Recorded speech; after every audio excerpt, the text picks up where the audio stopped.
So now we've got a good understanding of that, let's move on to consider what is an organisation. You might think, this is a really basic question. I know what an organisation is. Google, for example, is an organisation and a perfectly good example.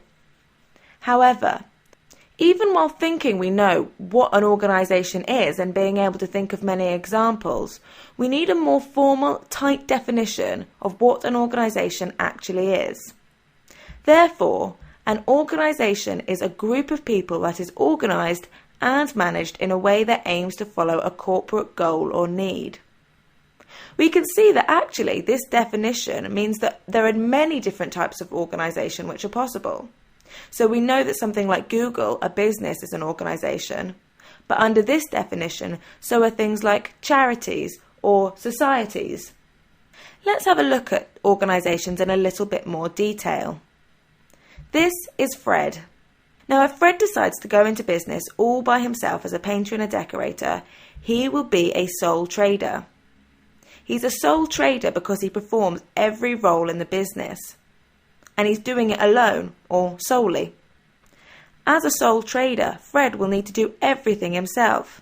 So that's everything from the actual painting and decorating himself, from all his admin, to making sure he's turning up at the right client's house on the right day, to things like marketing, to make sure he's got more customers to see next week after he's finished his current jobs. And he even needs to think about his financing and do all his accounting too. A sole trader is a valid, if very demanding, business setup. However, what if Fred takes on an assistant? Well, now he's an organisation. That's because there's now a group of people, even at only two there's still a group, that's organised and managed in a way that follows the corporate goal or need of the organisation, which in Fred's case is to decorate houses and make money. Now that Fred has an assistant, the roles are shared. Now that Fred's got an assistant who is organised to do all of his marketing for him, he can focus on things like the actual job itself, painting and decorating, as well as his admin and his accounts. So from this, we know there are three key things that all organisations must have: goals, that corporate goal or need, structure, and systems and procedures. Now, all organisations have structure, which is how the organisation's people are organised. All organisations also have systems, which are the processes which ensure all things happen efficiently and consistently. So we said that all organisations have goals. These are things which are worked towards by all of the members of the organisation. An example of this might be profit. In most businesses, the main goal of the business is to make profit.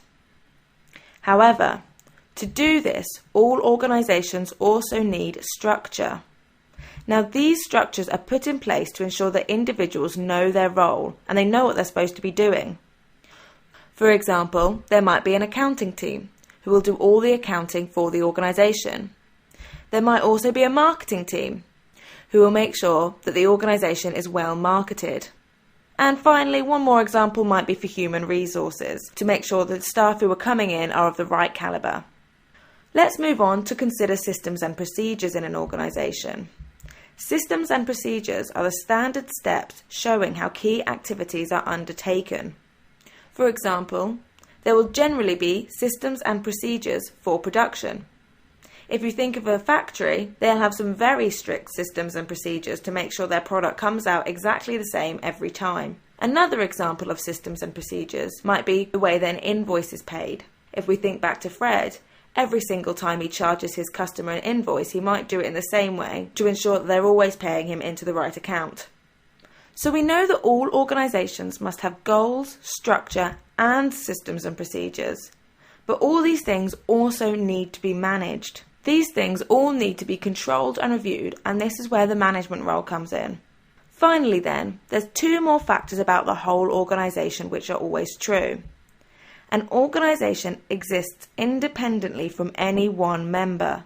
It's also worth mentioning at this point that larger organisations may need more formal structures.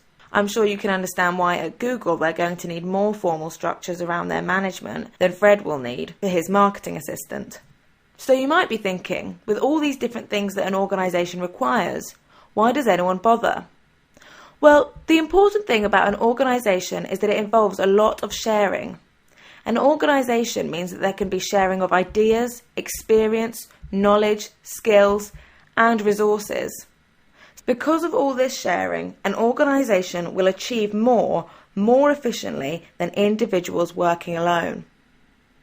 So now we've got a really good understanding of what an organisation is, let's have a look at some different types of organisation. Now, organisations can be split into two types, those in the private sector and those in the public sector. Organisations in the private sector are generally owned by shareholders. They're responsible to the shareholders, and by that we mean owners, but we'll talk about shareholders in more detail in another presentation. And they may be run both for profit and not for profit, although on the whole, most private sector organisations are run for profit. However, in the public sector, the organisations are owned by the state. They are also responsible to the government, and they are generally not run for profit. Organisations in the public sector can be split into two categories: state-owned industries and government offices. An example of a state-owned industry might be something like the NHS in the UK, or the Peace Corps in the USA. By contrast, an example for a government office might be the Department for Education. So now we've got a good understanding of the difference between the public and private sector, let's have a look at the private sector in more detail. Now, we said that in the private sector, organisations may be run for profit or not for profit. So this is another two categories for the private sector. Let's start by considering not-for-profit organisations in more detail. Now, not-for-profit organisations do not have goals and objectives of focusing on profit maximisation. However, as an organisation, of course, they still have a corporate goal or need, so that might be something such as feeding the homeless. Despite the fact that not-for-profit organisations do not focus on profit maximisation, they still have a similar structure to profit-seeking companies. By this we mean that not-for-profit organisations also aim to operate efficiently and be cost-effective. Examples of not-for-profit organisations might be charities or trade unions. Charities in the private sector may also be referred to as NGOs.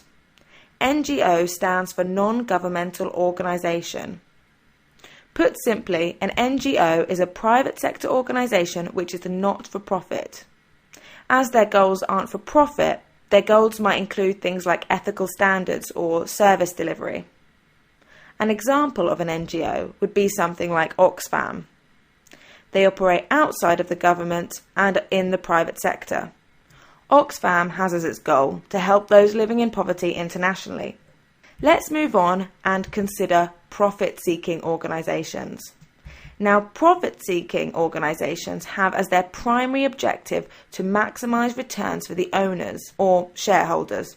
Now, a profit-seeking organisation can be split into unincorporated organisations and incorporated organisations. Pay attention for this bit because it's quite important and it will come up all the way through your BA1 studies. Now, an unincorporated organisation is where the business owner and the business itself hold the same legal identity. For example, let's think back to Fred, our decorator. If he becomes self-employed as a decorator, he may decide not to incorporate and simply trade solely as Fred. This certainly keeps things simple, and it means that Fred doesn't have to worry about keeping his finances separate from those of the business. Easy peasy. However, Fred not incorporating means he will be held personally responsible for any debts the business activities incur. In other words, if Fred's business gets into debt, he is personally responsible for paying it all off. Therefore, unincorporated businesses are considered to have an unlimited liability for the business's debts. So if that's what an unincorporated organisation is, what is an incorporated organisation? Well, an incorporated organisation is where the business owners and the business itself hold separate legal identities.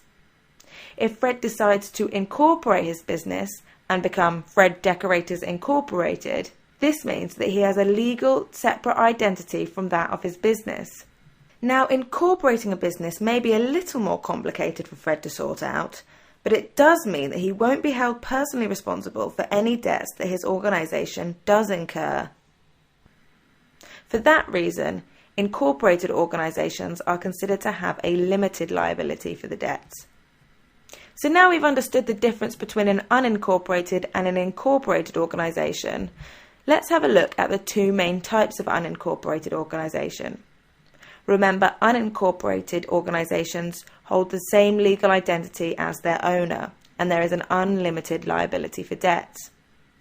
So the two main types of organisation in this category are sole owner and partnerships. Sole owner, well, we've already come across that term once today when we were talking about Fred. A sole owner means there is only one sole owner of the business who is wholly liable for the debts. That means that if Fred trades solely as Fred and then he spends £100,000 on paint and gets into debt for it, Fred himself is wholly liable for the debts because they have the same legal identity. However, another type of organisation which is still unincorporated is a partnership. Now, a partnership means there's a collection of owners who are jointly liable for the debts. Let's say Fred works with his wife, Roberta. If Fred and Roberta both spend £100,000 on paint, they are jointly liable for the debt. So between them, they must ensure it gets paid. So now we've seen two examples of an unincorporated organisation. Let's have a look at some examples of incorporated organisations. Again, incorporated organisations can be split into two categories: a private limited company and a public limited company. We'll start by looking at a private limited company. Now, these companies often have the word limited at the end of them. So if you ever see a company name that's called Company A Limited, you already know that it must be a private limited company and also that it must be an incorporated organisation. So that means there's a separate legal identity of the owners and the organisation itself. Private limited companies are called private because shares cannot be issued to the public. Because shares are not being issued to the public, private limited companies do not have to report to such a large number of shareholders. However, they must still publish their financial accounts. This is one reason why some larger companies may choose to remain private. By choosing to stay private, larger companies don't have to report to the large number of shareholders. By choosing to stay private, private limited companies retain a high degree of control of the business direction because there aren't loads of shareholders who can also have their say in how the organisation is run. However, on the whole, private companies tend to be smaller companies, for example, market town retailers. And when they are large companies, they are companies who are looking to retain a high degree of control. For example, Walker's Snack Food Limited are an example of a private limited company who are a large company who have remained private, as is the Virgin Group Limited. Let's move on to looking at public limited companies. Now, public limited companies are companies which are often referred to as PLC. If you're ever getting confused and can't remember whether P in PLC stands for public or private, just think that the public P likes to be seen, whereas the private P, for private limited company, doesn't. That's why they're called limited instead. Now, in a public limited company, shares can be issued to the public and are traded on the stock market. So in the UK, shares are traded on the London Stock Exchange. The downside to being a public limited company is that the owners may risk losing control by selling stakes to the public. Owners must also report to a large number of shareholders and comply with additional regulations. There are many strict rules that PLCs must obey because they're being sold to the public. Because of these additional regulations and the fact that becoming a public limited company is so expensive, PLCs tend to be large companies who have issued shares to fund a new business venture.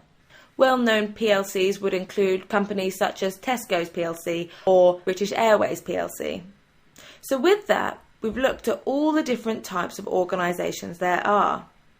Or have we? There's one more type of organisation I want to mention briefly, and this is cooperatives. Cooperatives are special because they are owned and controlled by the members rather than the shareholders. These members could be staff, such as with the John Lewis Partnership, or they could be customers, such as with the Cooperative Group. Both of these are examples in the UK. As well as remembering that cooperatives are owned and controlled by the members rather than shareholders, one of the most important things you need to know about a cooperative is that while the profits are important, the welfare of the members is also a key goal. Before we move on from cooperatives, we're just going to look at mutual organisations. Mutual organisations are similar to cooperatives in that they are owned and controlled by the members. However, in a mutual organisation, these members tend to be customers rather than the staff. Another key difference between a mutual organisation and a cooperative is that mutual organisations tend to focus on financial services rather than physical products. The example we gave before of the cooperative or co-op in the UK is an example in which one of the main products they sell is food. However, mutual organisations tend to always focus on financial services. An example of a mutual organisation might be the Mutual Building Society nationwide in the UK. The good things about a mutual organisation is that the members benefit from the services like savings accounts and mortgages. But also, members also benefit from receiving any trading surplus. So now we've covered mutual organisations and cooperatives, we've covered the whole range of different types of organisation. And with that, we've come to the end of this chapter on business organisations. We've discussed what economics are, both micro and macroeconomics. We've discussed what an organisation is and looked at the factors that make up an organisation. And then we looked at all the different types of organisation, specifically focusing on the public and private sector, and then moving on to consider unincorporated and incorporated organisations, the differences, and finally finishing up by looking at private limited companies and public limited companies. I hope that you've enjoyed this presentation on business organisations. Now do go ahead and check out some of our further videos on BA1. Good luck in all your studying!